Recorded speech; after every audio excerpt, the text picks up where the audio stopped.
We started the course talking about supply and demand, which was a really broad overview of how markets work. You account for the behavior of consumers and you account for the behavior of producers somewhat, just in this basic supply-demand picture. And then we moved into talking about consumers, the consumer side of things. We skipped the consumer behavior chapter, but we talked about elasticities, and then we just did demand estimation. And so from here on out, we're going to focus on the firm side of things, the suppliers side of things. Actually, we'll bring the consumers back in somewhat, but especially here in these production and cost chapters, we're going to focus on how firms behave. And when you see the chapter title like this, production and cost, it makes it sound like they're two different, completely separate topics. It's going to be important for us to remember that businesses basically do one thing. They produce products.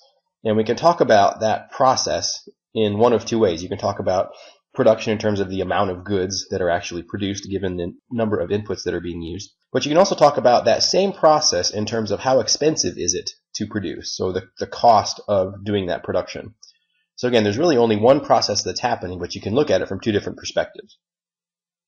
We're going to kind of simplify things somewhat and just talk about how companies produce, and we'll talk about a production function, looking at the output they produce. That's Gabriel again. He wants to see what I'm doing.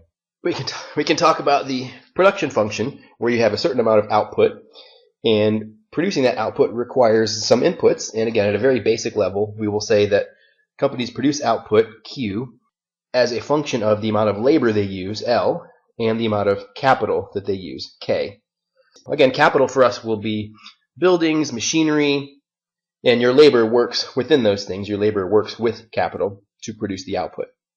And we can talk about how a business produces in the most efficient way that it can.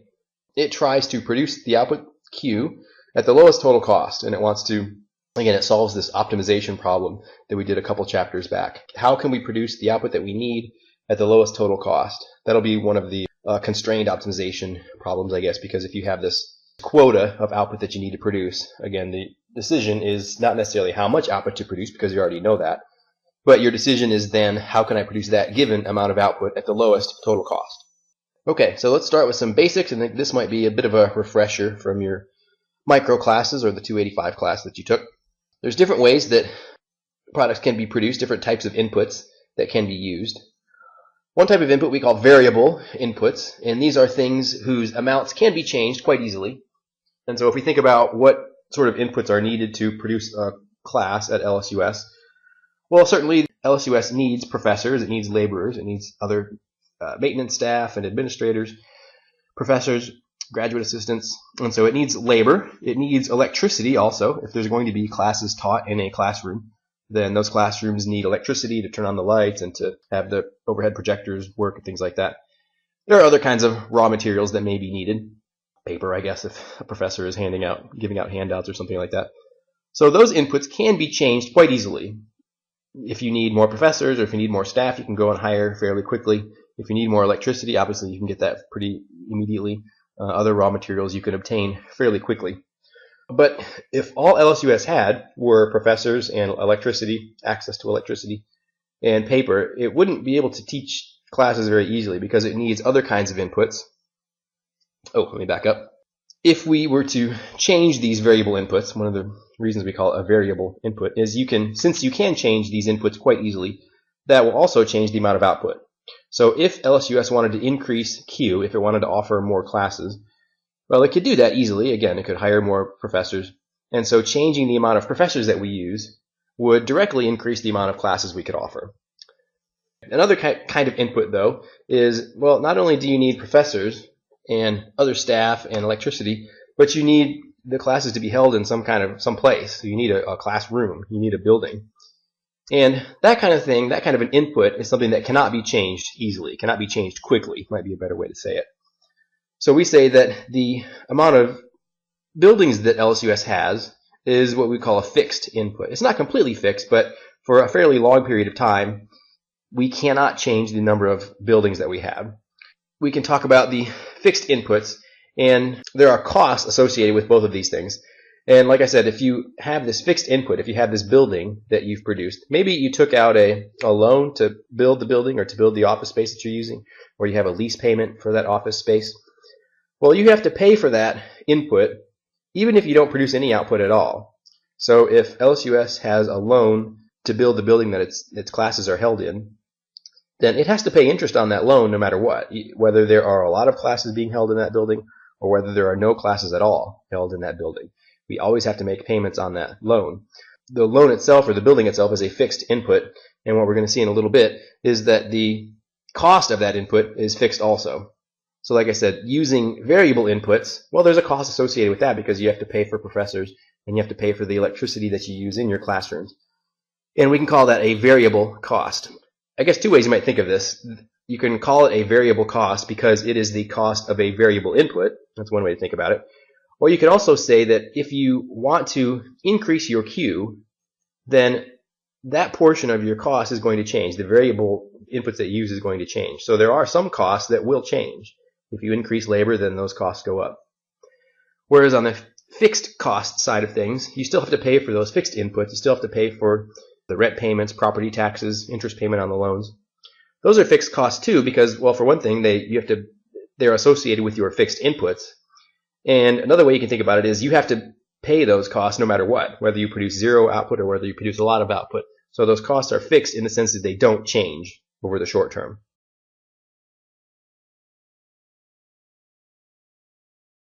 You might notice up on the fixed input, the second bullet point there, I put electricity in quote or put a question mark by it. I guess I was thinking if LSUS is teaching classes, then, well, if there's another class being taught in a room, well, then that additional room will require additional electricity. But there might be some aspects of the LSUS's electric bill that are more fixed, like the electricity to run the lights in the parking lot, or the electricity maybe for the hallways of the classrooms or in the buildings. Those lights are pretty much always on, and it doesn't matter, again, whether there's a lot of classes or no classes, those lights kind of always stay on. So in that sense, a portion of the electric bill might be more fixed. I've already sort of hinted at this notion that it's difficult for LSUS to build new buildings quickly. And so it brings to mind this idea of time in terms of how production is done. Because there are some things, again, some of these inputs can be changed fairly quickly, but some of them can't. So LSUS can hire new professors fairly quickly, but it cannot build new buildings quickly. So there's going to be this period of time, this sort of window of time, in which the number of buildings LSUS has is fixed. And so we call that window of time the short run. And the short run, we don't really think of it as, well, the short run is 5 months or the short run is a year. We just talk about the short run as it's a period of time where one of your inputs is fixed. And usually this is capital. Usually these are the machinery and things like that. I mean, you might also think the amount of land that LSUS has is fixed too. But again, the key is just that there's one input that is fixed. And so if that's true, then again, you have kind of this constrained optimization problem. There's one input that you're constrained by. We can't increase our capital very quickly. And so any changes in output that are going to occur can only happen because you've changed the amount of variable inputs that you're using. But of course, after a while, the LSUS could change the number of buildings. It could make plans to say, well, we're going to decide to build a building, and maybe a year or two later, that building is built. So after a while, you can change the amount of the capital that you're using.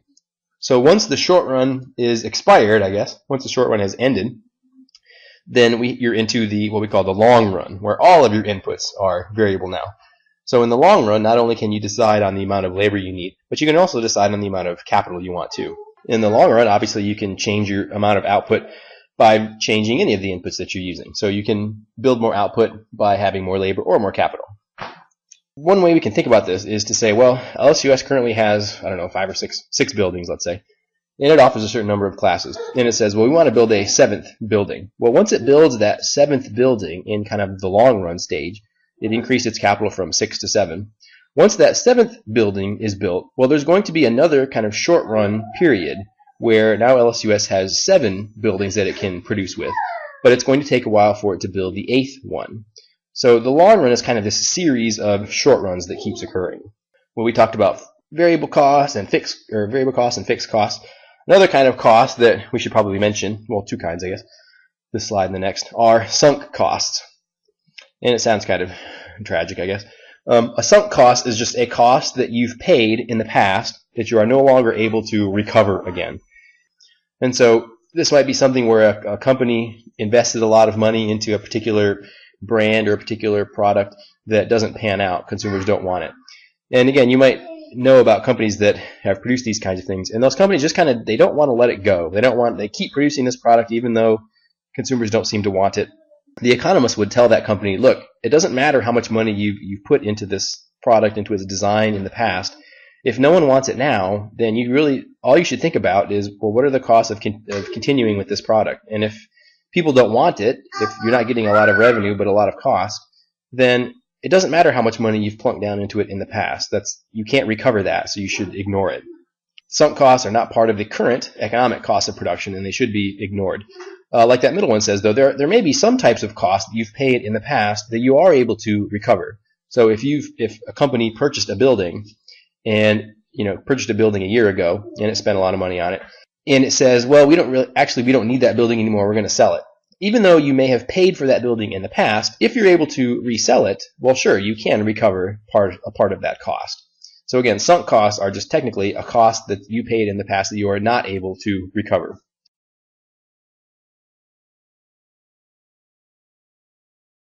We can contrast the sunk costs with these avoidable costs, and these are costs that a company can recover, that it can recover later on.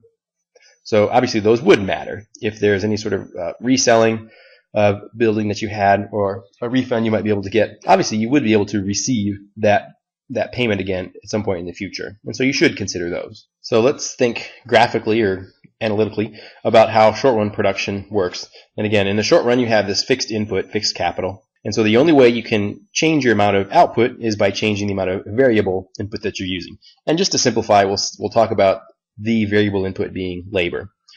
Again, there are other kinds like electricity or raw materials, but we'll just say labor as our example of our variable input. We can talk about a short-run production function where we have Q, the quantity that you produce, is a function of the amount of labor and the amount of capital. Because again, if you're going to produce output, you need both labor and capital. But they have that bar over the capital K. And when you see that bar over it, it means that capital is fixed. And so really, the amount of output you produce, Q, even though we know that you need labor and capital to produce, the amount of capital you're using is constant. And so you can just say really that the amount of output that you produce is really only a function of the amount of labor you're using. So if you increase the amount of labor, that'll increase your Q. If you decrease your labor, that'll decrease your Q. And again, since you can't change the amount of capital you're using in the short run, it's not really necessary to talk about it in this short run production function. Given that short run production function, we can come up with a few different types of terms to describe how production is occurring. One of them is this average product of labor, which it's not going to be that useful in the decision making that we do later on, but you can talk about it. If you think about the total amount of output Q that your company is producing, if you were to divide that by the number of workers that you have, Q divided by L, then that'll give you a sense of how much the average person, the average worker in your company is producing, average product. And that's mildly interesting in some situations. What's going to be a lot more interesting for us is the marginal product of labor. Because, again, for decision making, there's a certain status quo situation that we are currently in. And our decision is, well, in this case, should we increase the amount of labor we're using or decrease it? And you already have a certain number of workers already, and so really I don't really care about how much output my workers in the past have produced or the workers that I currently have, how much they're producing, because I'm considering hiring one more person. And so my decision should be, if we were to hire one more person, if we were to change our labor by 1, the denominator here, if we were to change L by 1, then how would that affect output? How would that change our quantity Q? So this marginal product of labor is the change in quantity that results from increasing your amount of labor by 1. We're going to look at some tables in a second where marginal product is calculated, and I'll describe how they're calculating that. But the best way, I think, to be able to come up with an equation for this marginal product, or to calculate it, is you'll have a formula for your production function where Q is in terms of L. And the best way to get the marginal product is to take the derivative of this production function Q with respect to the variable L, because that'll be a lot more precise. But there's other ways you can calculate it. You can approximate it that we'll show you in a second. So you have this marginal product of labor. And if you look at how production tends to behave, it exhibits this property called the law of diminishing marginal product. When companies increase the amount of labor, well, we would assume that if you have more workers, then you're going to be able to produce more output. And certainly that tends to be true a lot of times. But eventually, it's not going to rise consistently, and eventually you hit this point where your marginal product starts to decrease. And you may even hit a point where marginal product becomes negative. So a way I tend to think of this, and I don't know if the book describes it this way or uses these terms, but I tend to think of there being two phases of production, usually, for most businesses. First of all, they go through what we call a teamwork phase, where when you increase L, there is an increase in Q, but the increase in Q is kind of larger than the change in L is. Where you can think of, you might have one worker producing 10 units of output. Having two workers allows the company to produce 25 units of output. So it looks like your workers are kind of have this teamwork phase where they're becoming more efficient, being able to work with one another. The more labor you have, it increases that marginal product. Your marginal product is rising. And you can think of this, I guess, with LCUS. If there was only one professor on the whole campus, then that one professor would have to teach a bunch of different classes, and that person wouldn't be very good at it. But the more labor that we have, we're able to teach more classes. Not just because we have more bodies there, but because each person is actually more productive. If I had to teach every single class at an LSUS's campus, I'd have to spend a lot of my time just trying to figure out, what does this poem mean if I'm going to teach a poetry class? And I don't know how to conjugate verbs in Spanish because I don't know any Spanish, so I'd have to spend time doing that. So if it was just me, my output would be really low. The output of LSUS would be very low. But if LSUS decides to hire a few more professors, then I don't have to spend all that time researching those other subjects. That time that I would have spent just researching and not teaching, I can now devote to teaching economics. And the other professors would do the same thing. They could teach Spanish and they could teach poetry. So having more labor in that teamwork phase allows each of us to become more productive. The marginal product starts to increase. But eventually, because of this fixed capital space, the amount of buildings that we have, if you keep filling up your capital space with workers, eventually they're going to start crowding one another, and you're going to lose that increases in marginal product. Eventually you hit this point where more laborers actually reduces your productivity, so your marginal product begins to fall. And it could become so extreme that it becomes negative, where if you add one more person, it actually reduces the company's output.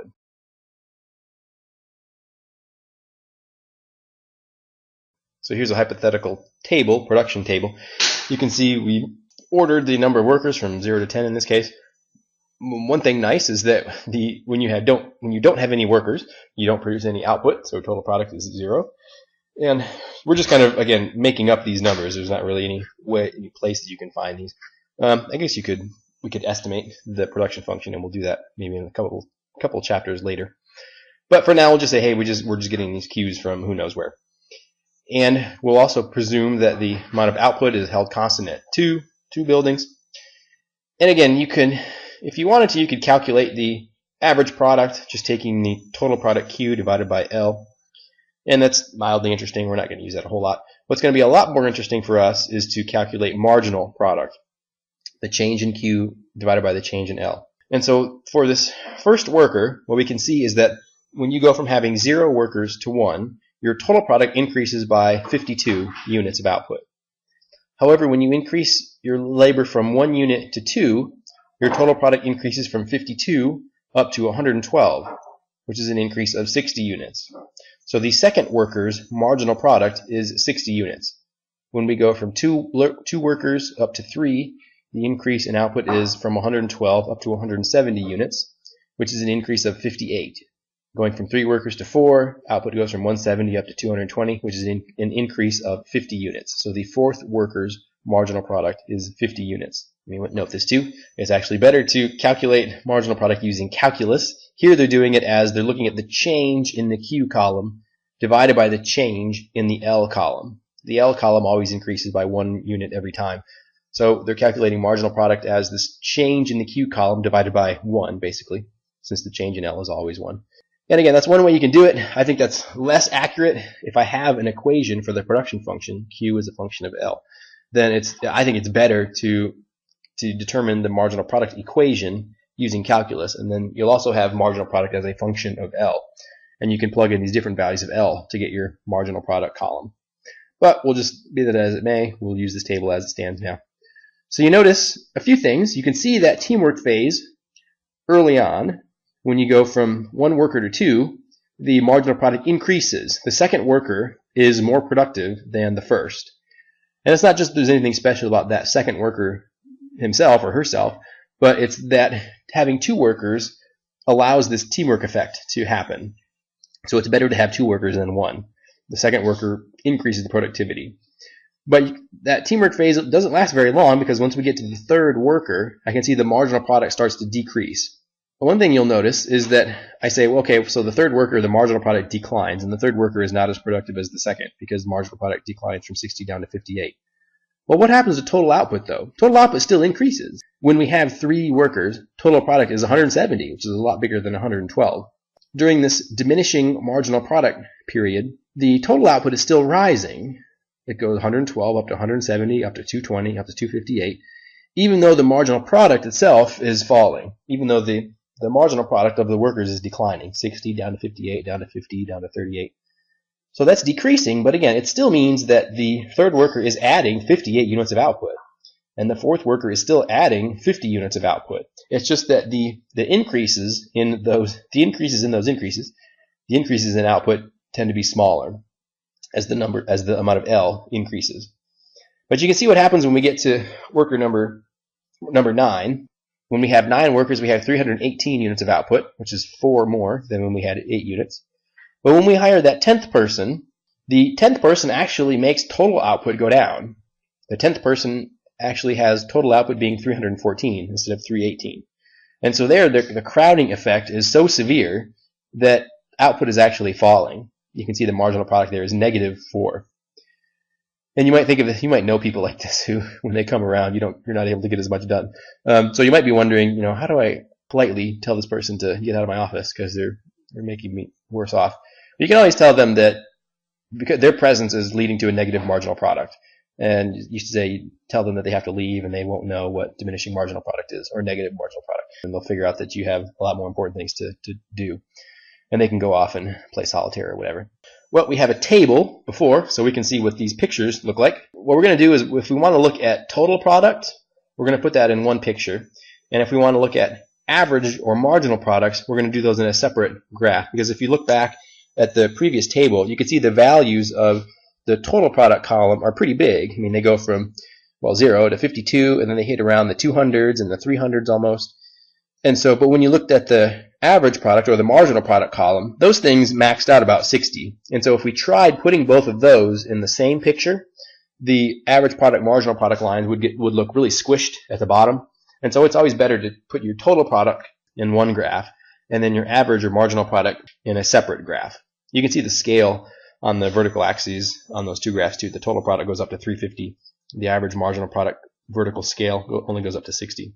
So there's my total product picture, and I can get a average product picture and a marginal product picture.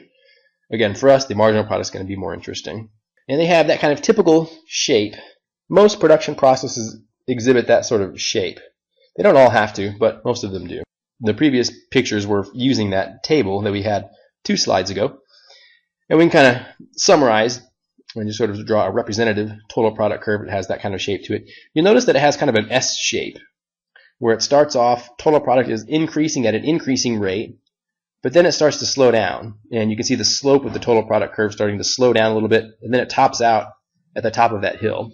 And again, so you can see at L0, before L0, let me go back, before L0, the marginal product is rising, and the total product curve is rising too, but you can see it where the slope of the total product curve is increasing. So again, you have this teamwork phase where output is increasing as L increases. After L0, though, you can see the total product steepness starts to slow down. And that's associated with the marginal product curve after L0 starting to fall. It's still positive. I mean, marginal product is still positive after L0, but it's starting to slow down until you finally get to L2. And again, you can see on the total product curve that I'm at the top of the hill at L2, and that should be associated with a marginal product of 0. And at the picture on the bottom, I see that that's where L2, at L2, that's where marginal product is actually 0. And after L2, if you were to hire even more people than L2, again, your total product would be declining because your marginal product is negative. Let's talk about the shapes of these curves for a second, because I see this total product curve has kind of an S shape to it. where it seems to have like two changes in direction. The total product curve is going to be what we call cubic, has a cubic shape to it. So if it has kind of two curves to it, then we call that cubic.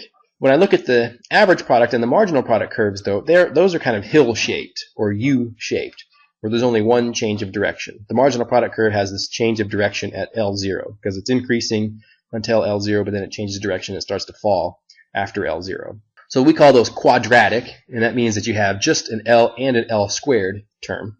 Another type of functional form we didn't mention is a linear functional form, which would just be a straight line. But again, if I look at how the total product or the marginal product curves are shaped, I can see this teamwork phase from 0 workers to L0 workers. And then there's this crowding phase after L0 workers. And of course, after L2, the marginal product is actually negative, and the total product curve starts to fall.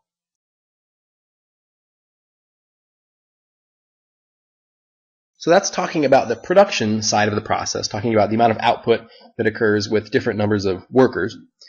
But again, we can talk about that same process in terms of the cost of production. How expensive is it to produce output? So on the production side of things, you're always thinking about how output changes with changes in the number of workers, with changes in L. So how does Q change when there is a change in L? On the cost side of things, we think about, well, how costly is it to produce? So what are the costs involved in producing a certain amount of output, Q? So again, when we're talking about the production side of things, our variables that we're interested in are Q and L. On the cost side of things, though, the variables we are interested in is Q and cost. So different types of cost. We had different types of inputs. We had variable inputs and we had fixed inputs.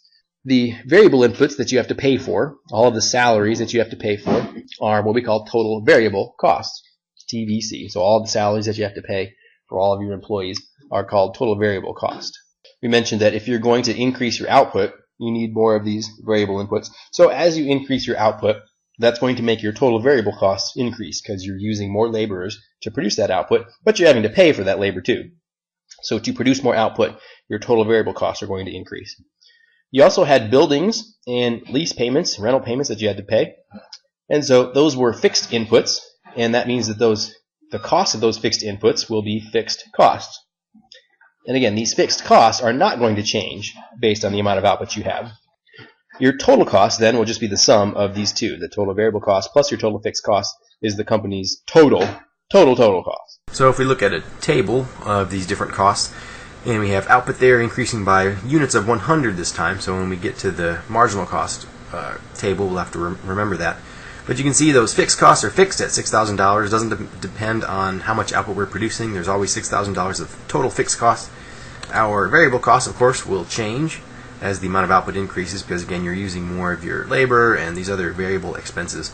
So your total cost, again, your total cost, is the fixed cost plus your variable costs. So I get this last column here by the sum of the previous two. And I want to see what this looks like. Here's my fixed costs here, again, fixed at $6,000.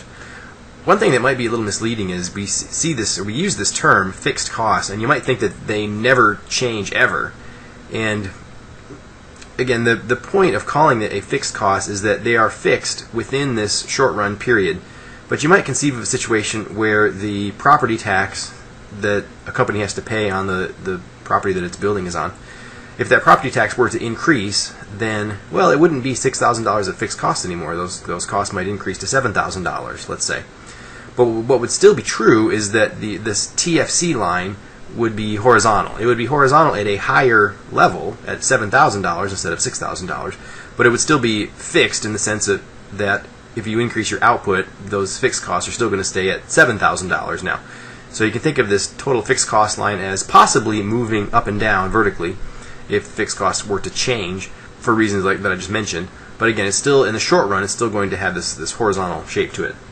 If we were to plot out the variable cost there, one nice thing is that you see that it goes through the origin, which is good because, if you're not producing any output, then if you're not using any labor, then you're not producing any output, and you don't have to pay any salaries either. So this total variable cost line should go through the origin. And if we wanted to plot the total cost line, again, it's just the sum of those two, so we would basically shift the total variable cost curve up by $6,000 in a vertical direction, because that would be adding the fixed cost onto it. So the total cost line again is a $6,000 vertical shift upwards.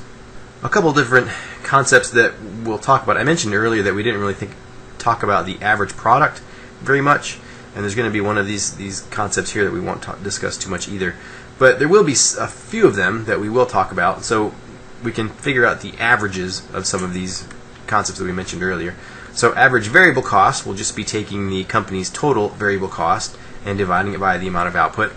And again, that can give you a sense of, on a per unit of output basis, how much your salaries are and that sort of thing, how the salaries are kind of spread out over the amount of output that you're producing. This average fixed cost variable, again, is just total fixed cost divided by Q. This is one that we won't really talk about too much. You might hear about companies saying that they're going to spread out their overhead. That's basically a way of saying they're trying to reduce their average fixed costs. Overhead is kind of described as the fixed cost, fixed expenses that the company can't avoid paying.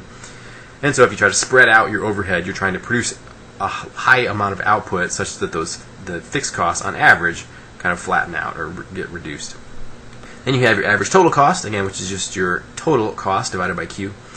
And this will be a useful thing for us to look at a little bit later too, because again, it kind of encapsulates on a per unit basis what your total costs are.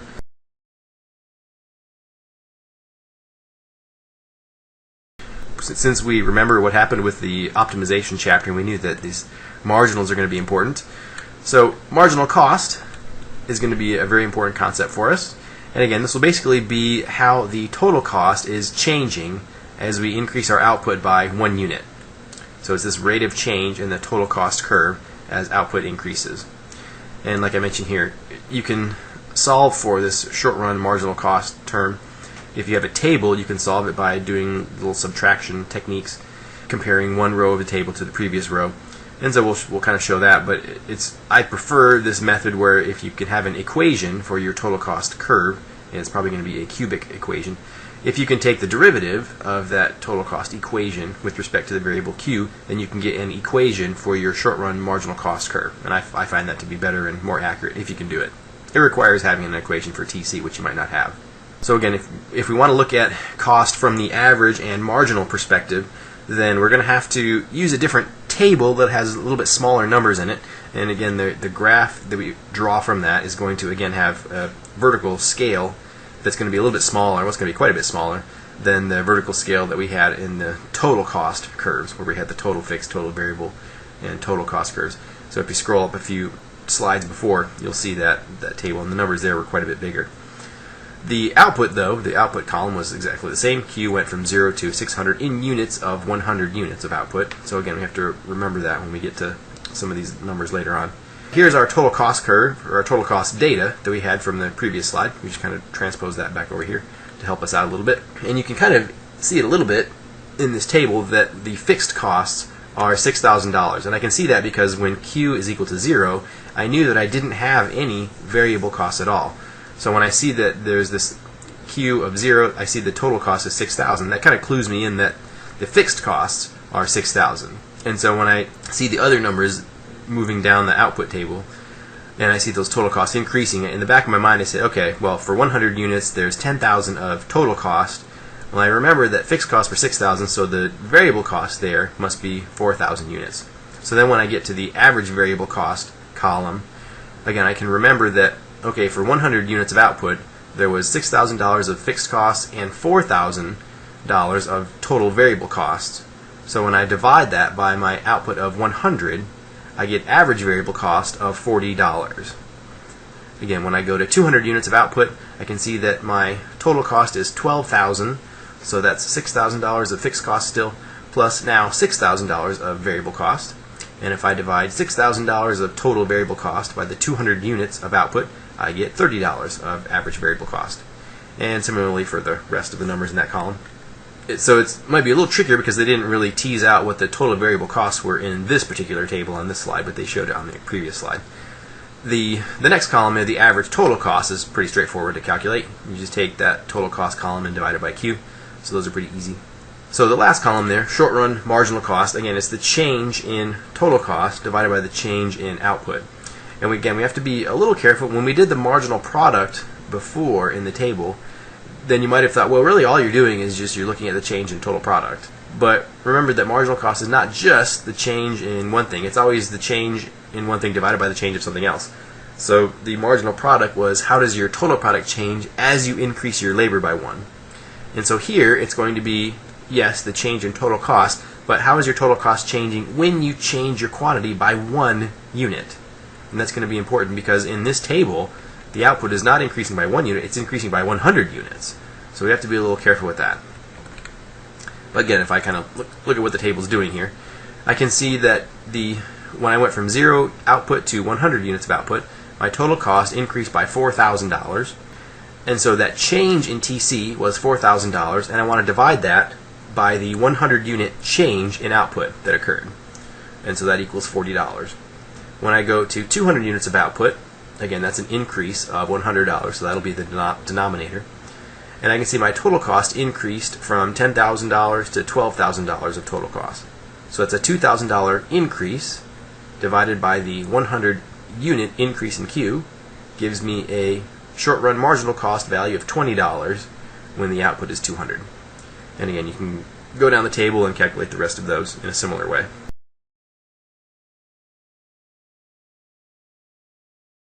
Here's a picture of what the data would look like if you were to graph it in Excel. You can see a few things to note.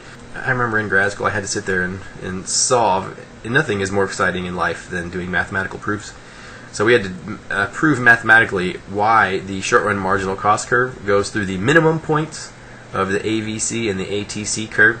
It's one of those things that just really stayed in my mind long enough for the test. You might be saying a lot of the same things about short-run marginal cost curve. You might also notice that the short-run marginal cost curve is U-shaped, where it declines at low levels of output, and then it increases after that. And you might think ahead and say, hey, that kind of reminds me of this teamwork effect and the crowding effect, because if I think about it from the production perspective, then the teamwork effect means that, well, if you increase labor, then your output's going to increase at an increasing rate. Whereas when you're in the crowding phase, if you were to increase your labor, yeah, your output might still increase, but it's going to do so at a decreasing rate. So your workers are more efficient during the teamwork phase and less efficient in the crowding phase.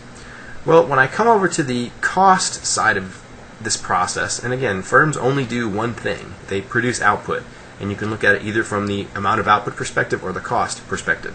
So if I look at it from the cost perspective, what's happening early on? Well, I have this teamwork phase going on with my workers.